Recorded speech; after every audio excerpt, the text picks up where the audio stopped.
하나님의 말씀 가운데 중요치 않은 말씀이 하나도 없고, 특별히 그 말씀을 전하는 목회자로서 늘 말씀이 다 중요하다고 생각이 되는데, 성령님께서 제게 주시는 말씀, 마음은 오늘 더욱 이 말씀이 참 중요하다는 생각이 듭니다. 우리가 예수님을 믿는 이유가 어디에 있는가, 그리고 예수님을 믿는 그 결과가 어떻게 나타나야 되는지, 여러분 오늘 더욱 조금 더 마음을 기울이셔서 오늘 말씀에 좀 집중해 주시면 정말 어제와는 다른 오늘의 새로운 삶을 우리가 좀 살게 되리라고 믿습니다. 그러니까 저도 성령 안에서 열심히 전할 건데요, 여러분들도 성령 안에서 잘 교통하는 은혜가 있기를 축복합니다. 예수님께서 유대를 떠나서 갈릴리로 가시는데 사마리아를 지나가십니다. 그 사마리아 수가라고 하는 동네에서 한 우물가에서 여인을 만나시죠. 이 여인은 삶의 의미, 또 삶의 소망을 잃어버린 지 오래된 것 같습니다. 이 여인의 삶에 대해서 구체적으로 성경이 우리에게 알려주시는 것은 많지는 않지만, 예수님께서 청하신 그 대화의 내용으로 보면 이 여인은 어쨌든 삶의 어떤 갈망과 행복에 대한 목마름이 있었지만 그걸 채우지 못하는 인생이었던 것 같아요.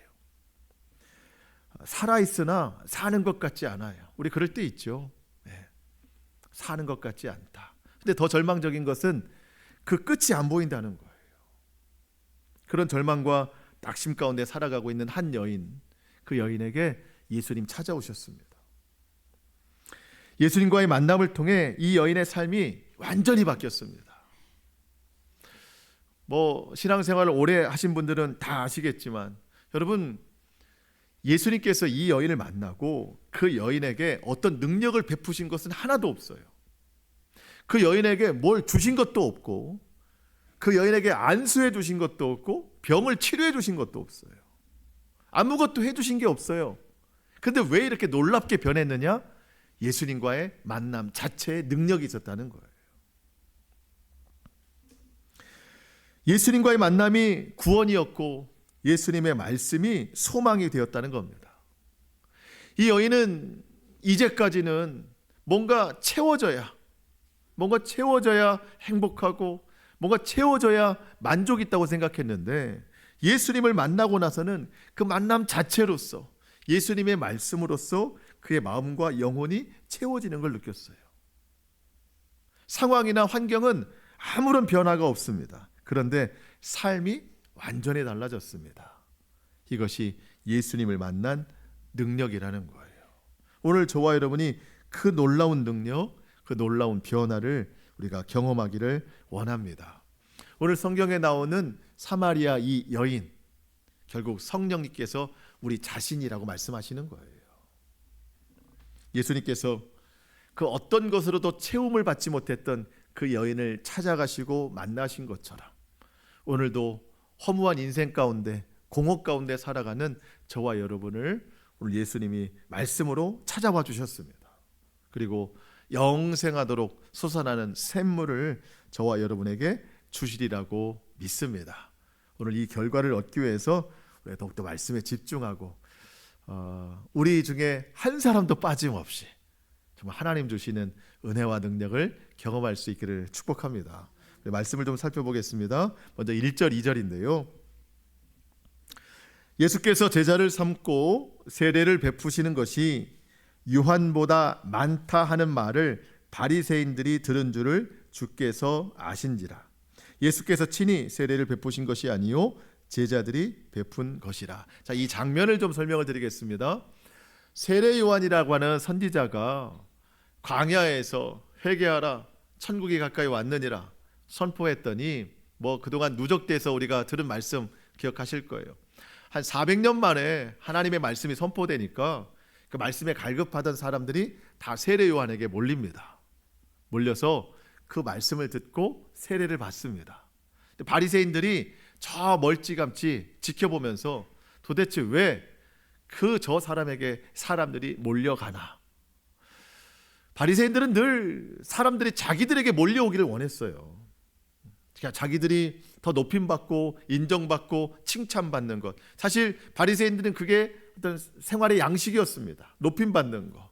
그런데 사람들이 자기들에게 오지 않고 다 세례 요한한테 가니까 시기하는 거죠. 그러다가 갑자기 상황이 바뀌는 게 뭐냐면 세례 요한에게 가던 사람들이 다 예수님께 가더라는 거예요. 그 바리새인들이 또 기분이 나쁜 거예요. 왜 저쪽으로 가는가? 우리에게 왔어야 돼. 우리를 인정해 줘야 될 사람들이 다 저기로 가고 있는 것을 보는 겁니다.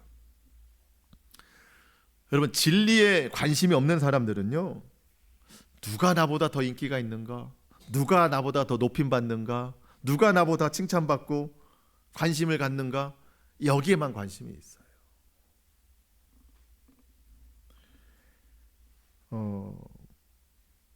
바리새인들도 하나님 믿는 사람들인데요, 가만히 보면 하나님을 진실되게 믿는 것이 아니라 하나님을 믿는 척하면서 자기들의 어떤 행동으로 사람들에게 칭찬받는 것으로 이 믿음을 도구로 사용하고 있단 말이죠. 그러니까 하나님 앞에 간절한 것이 아니라 그래서 사람들 보기에 좋은, 사람들 보기에 칭찬받을 일들만 하더라는 겁니다. 근데 이 바리새인들은 또 구제와 기도, 금식 이런 걸 하는데도 하나님 보시게 하는 것이 아니라 사람들이 보는 데서, 넓은 사거리에서 하더라는 거죠. 예수님이 그걸 책망하십니다. 마태복음 6장 2절에 그러므로 구제할 때에 외식하는 자와 사람에게서 영광을 받으려고 회당과 거리에서 하는 것 같이 너희 앞에 나팔을 불지 말라. 진실로 너희에게 이르노니 그들은 자기 상을 이미 받았느니라. 바리새인들이 구제, 남을 도와주는 일을 하는데 큰 거리에 나가서 나팔을 불어요. 이건 하나의 신호예요. 자, 지금부터 여러분들에게 필요한 물건들을 나눠주겠습니다 라고는 신호로 나팔을 부는데 그들 마음속에는 자, 우리가 지금부터 우리의 자랑거리를 보이겠으니 여러분 모두 모여서 우리를 칭찬해 주십시오, 이런 소리로 한다는 거예요. 예수님 뭐라고 말씀하시죠? 사람들이 그 바리새인들을 칭찬하면 이미 상 다 받았다. 하나님으로부터는 받을 게 없다. 이 말씀 다음에는요, 기도에 관해서도 그래요. 바리새인들은 기도할 때도 조용히 하는 게 아니라 큰 사거리에 나가서 큰 소리로 떠들면서 한다는 거예요. 사람들이 칭찬받으려고. 금식할 때도 얼굴에 금식이라고 써놓고 한다고 그러잖아요. 예. 그래서 막 누가 봐도 아, 저 사람 금식하고 있네, 참 대단한 사람이네라고 사람들이 칭찬한다고 그래요. 이 모든 말씀의 공통 결론을 주님이 말씀하십니다. 너희는 상을 이미 다 받았다. 하나님이 너희에게 주실 게 없다. 사람들이 너를 칭찬했으면 그게 너희의 상이다. 하나님은 관심 안 두신다는 거예요. 그러면서 예수님께서 하시는 말씀, 은밀하게 해라. 은밀하게 구제하고, 은밀하게 기도하고, 은밀하게 금식하고, 하나님 보시기에 합당한 그런 삶을 온전히 살아내라.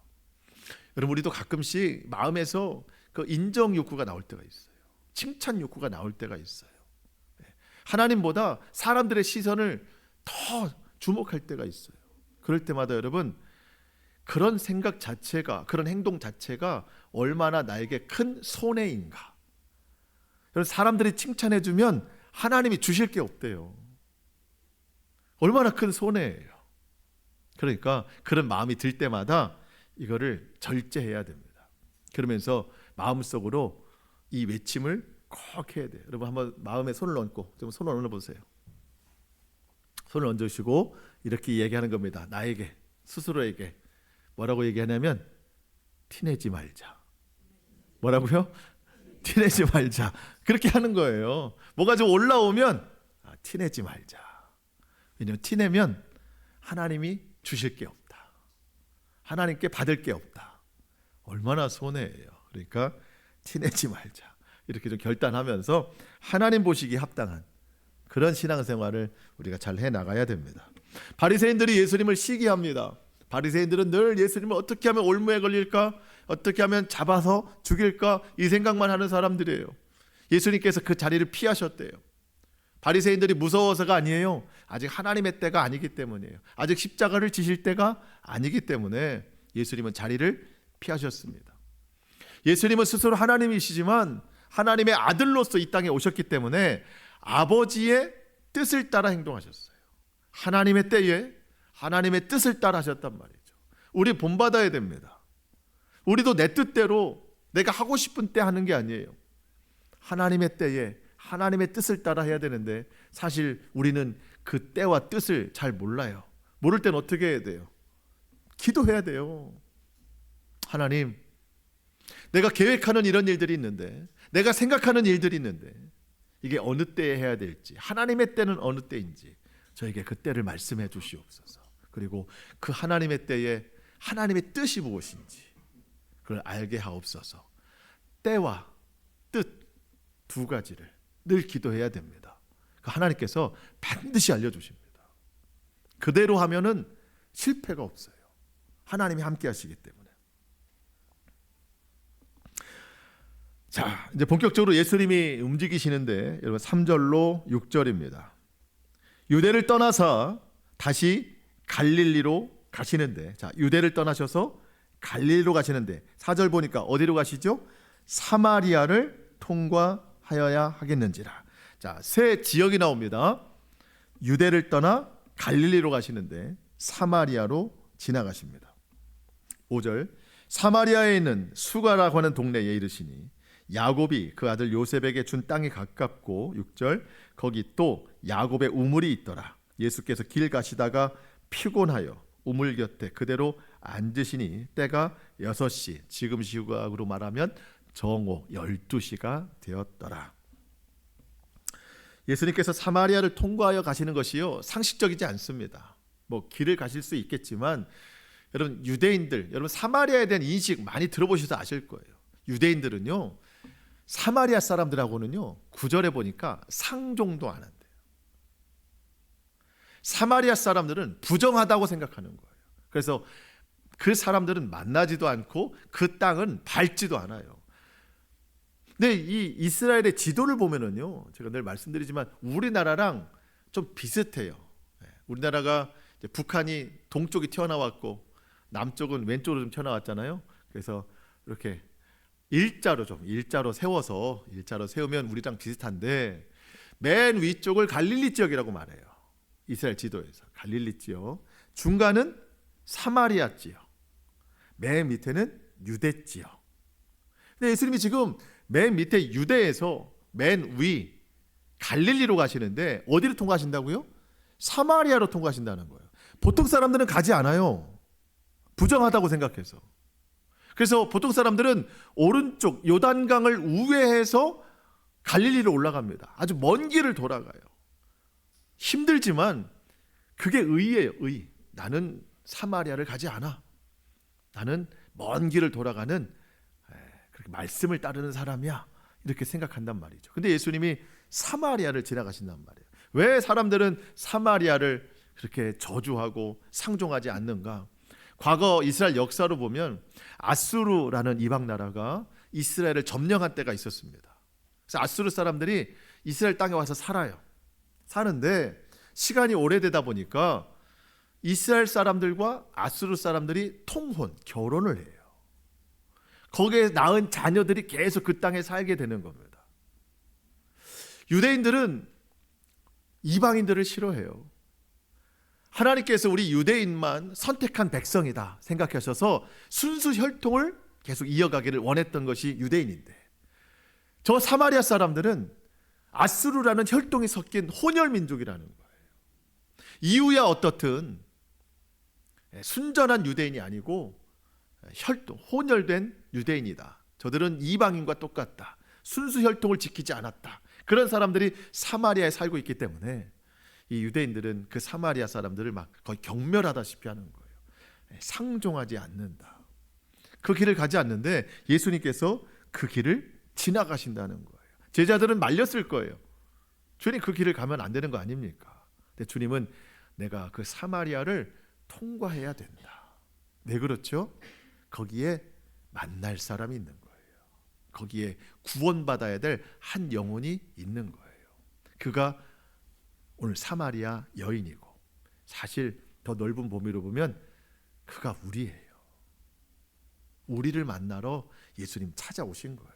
내 삶으로 깊이 찾아오신 거예요.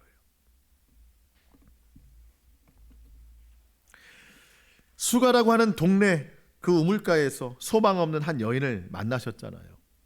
여러분, 사마리아라는 땅도 유대인들은 경멸했지만 그 당시 여자들은 또 존중받지 못했잖아요. 그러니까 사마리아 사람의 또 여자의 또 이 여인에 대한 소개가 뒤에 나오거든요. 심지어 사마리아 사람들도 그 여자를 싫어해요. 왜? 삶이 문란하다고. 오늘 본문 뒤에 보면 이 여자에 대한 소개가 나오잖아요. 지금 6번째 남편하고 살고 있는데 그 남편도 자기 남편이라는 인식이 없어요. 언제 어떻게 될지 모른다.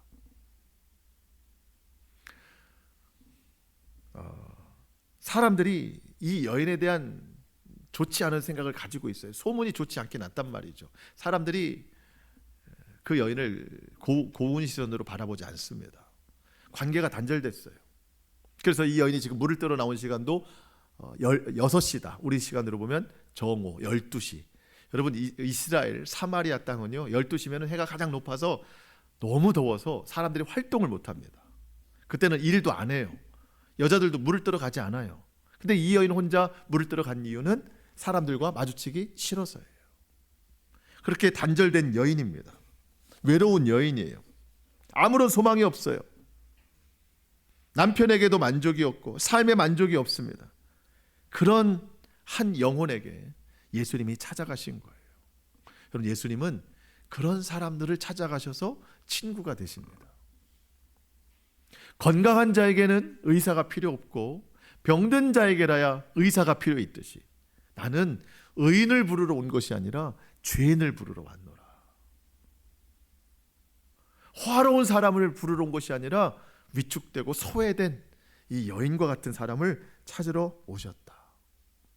여러분, 그래서 예수님이 나를 찾아오신 거예요. 그래서 우리는 더욱 예수님이 필요한 거예요. 두려움과 막막하게 살아가고 있는 나에게, 외로움과 간절함에 살아가는 나에게 주님이 오늘 찾아오신 거예요. 여러분, 내가 오늘 예수님을 믿고 있다, 그런 사실은요 주님이 오늘 나를 찾아오셨다는 증거예요. 그리고 지금도 나와 함께 하심을 믿고 우리가 주님 앞에 나아갈 수가 있는 거죠. 여러분, 우리가 기대하는 것은요, 내가 예수님을 믿는 것은요, 그 예수님 때문에 뭐가 잘 되거나 그 예수님 때문에 뭐가 많아지거나 내 눈에 보이는 결과, 내 손에 잡히는 결과, 그것 때문에 내가 예수님을 믿는 게 아니라 오늘도 나를 찾아오셔서 나를 만나주시는 그 예수님과의 만남 자체, 여러분, 이것이 믿음이라는 거예요. 주님은 오늘도 나를 찾아오셨어요.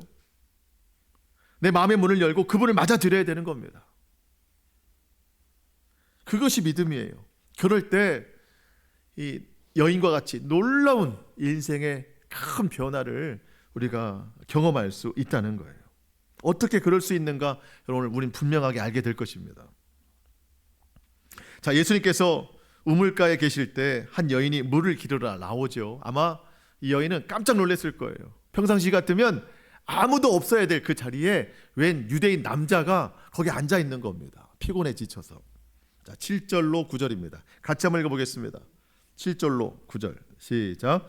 사마리아 여자 한 사람이 물을 기르러 왔음에 이는 제자들이 먹을 것을 사러 그 동네에 들어갔음이로라. 사마리아 여자가 이르되 당신은 유대인으로서 어찌하여 사마리아 여자인 나에게 물을 달라 하나이까 하니 이는 유대인이 사마리아인과 상종하지 아니함이로라. 아무도 없을 줄 알고 갔는데 웬 유대 남자가 앉아있고 심지어 말까지 걸어옵니다. 상종하지 않는 관계인데 아마 이 여인은 반사적으로 마음에 벽을 쳤을 거예요. 경계심을 가졌을 거예요. 내게 물을 좀 달라 하는 예수님의 말씀에 아직 그분이 누군지 모르죠. 어찌하여 사마리아 여자인 나에게 물을 달라고 하십니까? 여러분, 예수님께서 그 여인에게 물을 달라고 하셨지만 사실은 목적은 그 여인에게 영원히 목마르지 않는 생수를 주시기 위함이에요. 여러분, 이 여인이 쓰는 단어는 물이에요. 물. 근데 예수님이 말씀하시는 단어는 생수예요. 생수. 이 차원이 달라요. 그 여인이 마시는 물은 계속 마셔야 돼요. 갈증이 있어요. 그래서 예수님께서 주시는 생수는 영원히 목마르지 않는 생명수라는 겁니다. 그 말씀을 좀 드리려고 하는데, 그럼 10절에 보면 예수께서 대답하여 이르시되 내가 만일 하나님의 선물과, 여러분 선물이라는 단어를 좀 기억해 보세요.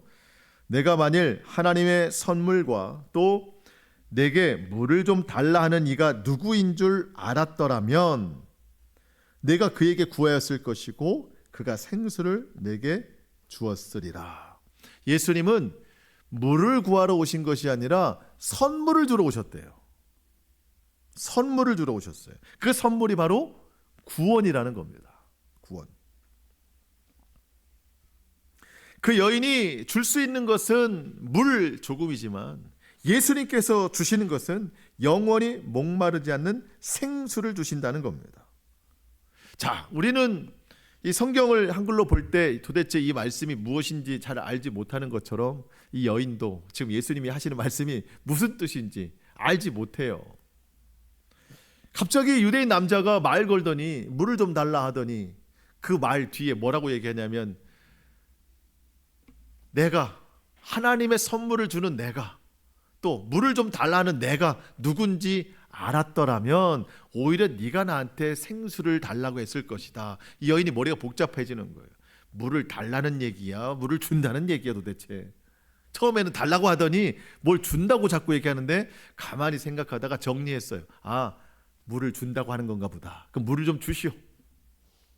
근데 나는 물을 기를 도구를 갖고 왔는데 이 남자는 물을 기를 도구가 안 보여요. 이 우물물이 얼마나 깊은데 그럼 나한테 물을 좀 준다고 하면 그 물을 기를 수 있는 뭐가 있어야 되지 않겠습니까? 11절 여자가 이르되 주여 물 기를 그릇도 없고 이 우물은 깊은데 어디서 당신이 그 생수를 얻겠사옵나이까? 여러분 11절 한번 보시면서 뭐가 바뀌었죠? 11절 보면 보세요. 뭐가 바뀌었죠? 호칭이 바뀌었어요. 아까는 뭐라고 불렀어요? 유대인 남자. 아까는 유대인 남자였는데 갑자기 호칭이 바뀌었어요. 주여로 바뀌었어요. 아니 무슨 일이 없었어요. 아무 일도 없었어요. 근데 대화 두 마디 하다 보니까 호칭이 바뀌었어요. 여기서 말하는 주여는요 진짜 주님을 말하는 거예요. 왜 이렇게 바뀌었을까요? 여러분 이게 예수님의 영적인 권세라는 거예요. 여러분 세상 권세는요 뭔가 좀 권위만 있으면은요 사람들을 억압하려고 합니다. 억누르려고 해요. 조금만 힘만 있으면 그 밑에 있는 사람들을 막 억누르고 뭐 못 살게 굴고 교만하고 자기 이익을 위해서 아랫사람들 다 종노릇하게 하고. 근데 예수님의 권세는 그렇지 않아요. 이 여인과 같이 소외되고 관계가 단절되고 소망이 없고 외로운 또 때로는 죄인들 그들에게 찾아가셔서 평안과 소망과 기쁨을 주신다는 거예요. 여러분 빛이 들어오면 어둠은 자동적으로 물러가게 되어 있습니다. 그러니까 예수님이 뭘 말씀하셔서가 아니라 예수 그리스도라는 빛이 찾아오시니까 이 여인이 자동적으로 반응하는 거예요. 주여라고 반응하는 거예요. 여러분 오늘 예배당에 나오시면서 예배의 자리에 함께 하시면서 어떤 마음으로 오셨든 아까도 제가 말씀드렸지만 우리는 부정의 언어들이 많아요. 두려움이라는 단어가 꽉 차 있을 수도 있어요. 슬픔, 외로움, 막막함이라는 단어가 꽉 차 있을 수 있어요. 이 여인과 같을 수 있단 말이죠. 근데 여러분 빛 되신 예수님이 오늘 우리를 찾아오셨어요. 우리는 뭐 생각할 것도 없이 그분 앞에 주여 내 마음을 비춰주시니 감사합니다. 내 마음의 막막함을 해결해 주시니 감사합니다. 왜? 그게 예수님의 영적 권세라는 거예요. 이 여인은 아직 마음의 문을 다 열진 못했어요. 여러분 그렇잖아요. 빛이 비춰도 문을 여는 만큼 빛이 보일 거 아니에요. 이 여인은 아직 문을 조금만 열었어요. 주여라고 외칠 만큼만 열었단 말이죠. 여러분, 예배 자리 나오실 때도 내 마음을 얼마나 여느냐에 따라서 그 빛의 그 크기가 달라지는 거예요. 그래서 예배 전적으로 하나님 앞에 드려지는 그런 예배를 드리는 사람은요, 마음의 모든 것이 환히 다 드러나서 나올 때는 막막했지만 돌아갈 때는 모든 것이 채워지는 놀라운 역사로 돌아가게 될 줄로 믿습니다. 그게 예배예요. 내게 능력이 있는 것이 아니라 예수님 자체에 그런 능력이 있으시다는 거죠. 12절을 보니까 이 여인이 그동안 무엇으로 살았는지 또 무엇하며 살기를 원하는지 그걸 알 수가 있습니다. 12절 보면 우리 조상 야곱이 이 우물을 우리에게 주셨고 또 여기서 자기와 자기 아들들과 짐승이 다 마셨는데 당신이 야곱보다 더 크니까. 여러분, 이스라엘 사마리아 지역은요 너무 덥고 비가 많이 안 와요. 그래서 동네에 우물 하나가 있다 그러면 이거는 엄청난 축복이에요. 이 사마리아 여인이 자기 동네에 우물이 있는데 이 우물이 역사적으로 어디까지 올라가나 봤다면 야곱이 준 선물이라는 거예요. 야곱이 그때 자기 아들들에게 이 우물을 선물로 줬는데 그 이후로 후손들이 이 우물가에서 물을 마시면서 살게 됐는데 이 여인이 생각하는 건 한 단어가 있어요. 선물. 아까 예수님께서 하나님의 선물을 주러 왔다. 하나님의 선물을 주러 왔다. 근데 이 여인이 생각하기에 자기 동네에서 가장 큰 선물은 이 우물이에요. 야곱이 우리에게 준 가장 큰 선물이 이 우물인데 당신이 하나님의 선물을 주러 왔다고 하니 그러면 이 우물보다 더 큰 선물을 나에게 주신다는 이야기입니까? 라고 묻는 거예요. 당신이 야곱보다 큽니까? 당신이 야곱보다 더 큰 선물을 주실 수 있는 분입니까? 그렇다면 나에게 그 선물을 주십시오 라고 묻는 거예요. 그러니까 이 여인은 뭐를 기대하는 사람이에요? 선물을 기대하는 사람이에요. 그렇다고 뭐 우리가 주고받고 하는 선물이 아니라 인생의 선물, 환경적인 좋은 환경의 선물, 좋은 조건의 선물, 손에 잡히는 선물, 눈에 보이는 선물. 그러니까 우리가 원하는 그 모든 것들을 이 여인은 선물, 축복이라고 생각하는 거예요. 내가 지금 살고 있는 이 환경보다 더 좋은 것을 당신은 나에게 줄 수 있습니까? 야곱보다 더 좋은 걸 줄 수 있습니까? 그러면 나에게 주십시오. 이게 행복의 조건이라고 생각하는 거예요. 지금과는 다른, 지금보단 더 놀라운, 지금보단 더 풍족한 그런 걸 주면 내가 만족하겠습니다. 그럼 내가 더 행복할 것 같습니다. 근데 여러분, 예수님께서 말씀하십니다. 13절. 예수께서 대답하여 이르시되 이 물을 마시는 자마다 다시 목마르려니와.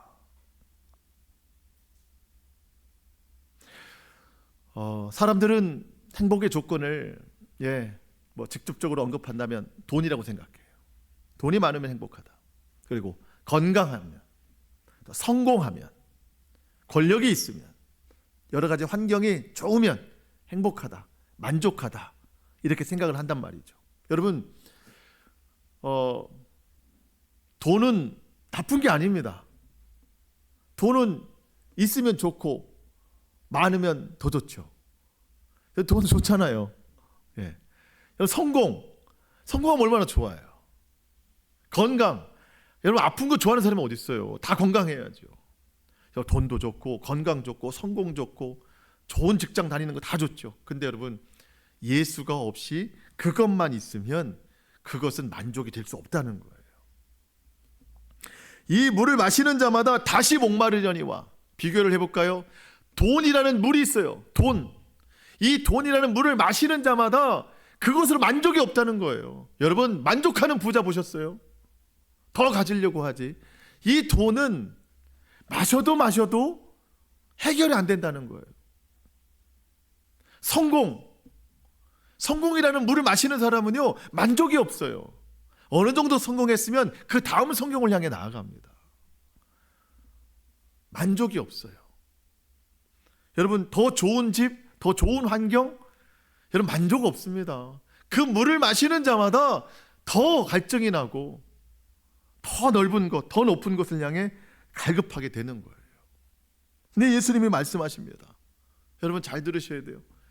들어가는 게 만족이 아니라 여기서 솟아나는 게 우리를 만족시킨다는 거예요.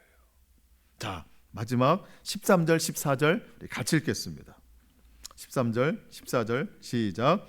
예수께서 대답하여 이르시되 이 물을 마시는 자마다 다시 목마르려니와 내가 주는 물을 마시는 자는 영원히 목마르지 아니하리니 내가 주는 물은 그 속에서 영생하도록 솟아나는 샘물이 되리라. 아멘. 여러분 우리도 마찬가지예요. 우리도 자꾸 외부적으로 손에 쥐어지고 눈에 보이고 내가 인식할 수 있을 정도로 뭔가 자꾸 만들어지고 넓어지고 높아지는 그런 것들이 있어야 내가 행복이라고 생각해요. 만족이라고 생각해요. 그걸 자꾸 내가 마셔야 거기서 내 만족이 있다고 생각하는 거예요. 여러분 근데 거기에 만족이 있습니까? 그 만족 없어요. 잠시는 괜찮을 수 있지만 오히려 더 갈증 날 뿐입니다. 무엇이 우리의 영혼을 만족하게 할 수 있을까? 오직 내 속에서 솟아나는 것이 있어야 이게 나를 만족시킨다는 거예요.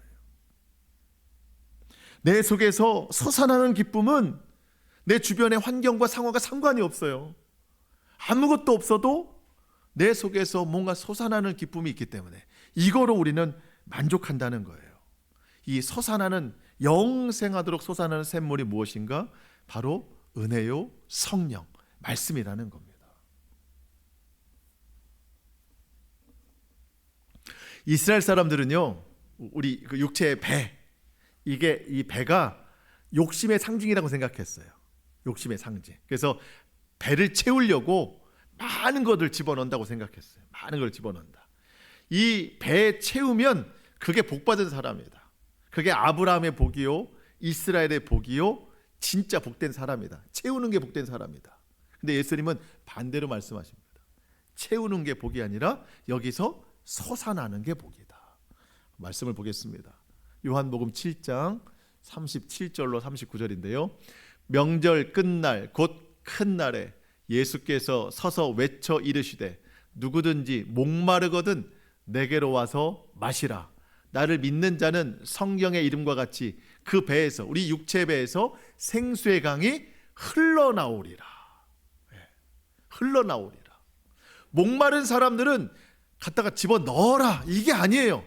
오히려 흘러나오리라. 여기서 흘러나오는 것이 뭔가? 39절. 이는 그를 믿는 자들이 받을 뭐예요? 성령을 받아야 된다는 거예요. 성령이 우리 가운데 충만하면 샘솟는 기쁨이 나온다는 거죠. 근데 아직 예수님의 제자들은 성령을 받기 전이라는 거예요.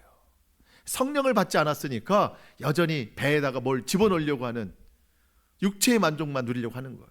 근데 이 제자들이 언제 이 성령의 충만함을 느끼죠? 사도행전에 가면 그때부터는요, 붙잡혀가도 기쁘고 배고파도 기쁘고 관계가 단절돼도 기쁘고 고난 중에도 기뻐하고. 왜 그래요? 솟아나는 기쁨이 있으니까. 우리 오늘 깨닫습니다. 아, 들어가는 게 기쁨이 아니구나. 이건 오히려 목마르구나. 돈이나 성공이나 명예, 건강까지도 내 기쁨을 영원히 주진 못하는구나. 오히려 이 속에서 솟아나는 것이 우리를 영원히 기쁘게 하는구나. 그 기쁨이 바로 성령이라는 거예요. 성령. 저는 우리 사랑하는 성도들이 오늘 말씀과 같이 오직 주의 성령으로 어떤 상황과 환경에 상관없이 늘 기쁨으로 충만한 삶을 살아가기를 축복합니다. 그래서 우리가 구할 것은 다른 조건이 아니에요.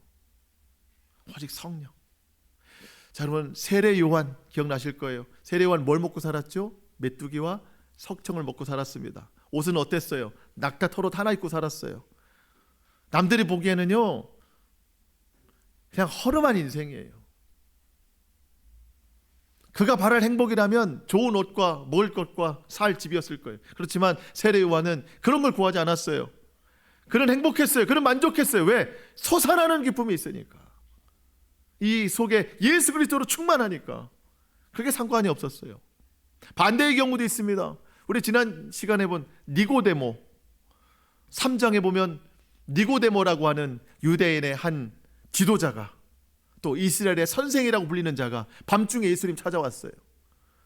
여러분, 산헤드린 공의의 사람입니다. 우리나라로만 국회의원이에요. 권력이 있어요. 돈이 많아요. 높임 받아요. 그런데 그가 예수님 왜 찾아왔죠? 채워짐이 없어서 그래요. 채워짐이 없어서.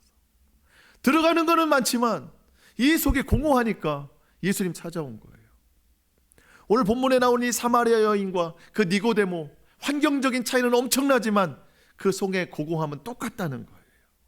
그 어떤 것도 그 마음을 채울 수가 없다는 거예요. 오직 성령만이 우리를 강하게 채우신다는 거예요. 자, 그러면 이제 알겠어요. 배웠어요. 들어가는 게 만족이 아니라 솟아나는 게 만족이다. 그러면 어떻게 할 수 있는가? 여러분, 뭐 해야 돼요? 구해야 된다는 겁니다. 우리 마지막으로 10절만 다시 한번 보고 마치겠습니다. 10절. 예수께서 대답하여 이르시되 내가 만일, 그 여인에게 말씀하시죠. 내가 만일 하나님의 선물과 또 내게 물 좀 달라 하는 이가 누구인 줄 알았다면, 그분이 예수님이잖아요. 우리는 그분을 알아요. 그렇다면 내가 그에게 뭐 하였을 것이요? 구하였을 것이요. 예수님인 줄 알았다면 구하였을 것이요. 그러면 그가 생수를 내게 주리라. 오늘 우리가 예수님만이 우리 속에서 솟아나는 생수를 주시는 분인 줄을 안다면 우리는 구해야 됩니다. 주여, 더 이상 내 손에 붙잡히는 행복이 아니라는 걸 알게 하시고 내 속에서 솟아나는 행복, 그 기쁨으로 충만한 인생이 되게 하옵소서. 기도하면은요, 놀라운 은혜가 있다는 거예요. 여러분, 신앙생활 해오시면서 그런 적이 있었을 거예요. 정말 너무 기쁜 날, 예수님 때문에 너무 기쁜 날, 뭐 잘 돼서 기쁜 게 아니라 이 마음의 은혜가 너무 충만해서 한없이 기쁜 날, 그날이 여러분 샘솟는 기쁨이 있었을 거예요. 우리가 어느덧 그 기쁨을 잊어버렸어요. 왜? 이 세상 조건 때문에. 그 기쁨을 회복하자는 겁니다.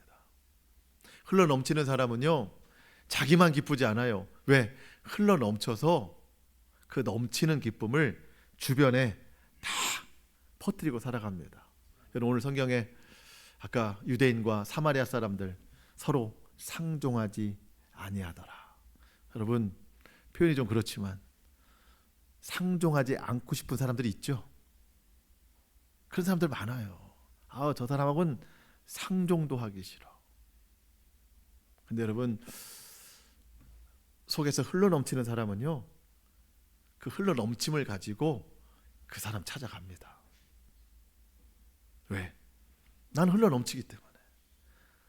그 누구도 나를 길을 막을 수는 없는 거예요. 내게 이 큰 은혜를 준 하나님의 사랑을 혼자 간직할 수 없어요. 그 흘러넘치는 길을 따라서 가보니 내가 상종하지 않던 사람이더라는 거죠. 그에게 가서 주의 사랑을 전하고 주의 복음을 전해서 그 속에서도 흘러넘치게 하는 사람, 이게 예수님의 사람이에요. 거듭난 사람입니다. 저와 여러분이 이후의 삶이 일단 우리부터 솟아나는 기쁨으로 살아가고, 구하고 또 그걸 경험하면서 그 흘러넘침이 우리의 가정과 교회와 우리 직장과 많은 사람들에게 그 영향을 나타내며 살아가는 구원의 도구로 쓰임받는 저와 여러분 될 수 있기를 주님의 이름으로 축복합니다. 아멘. 우리 기도하겠습니다.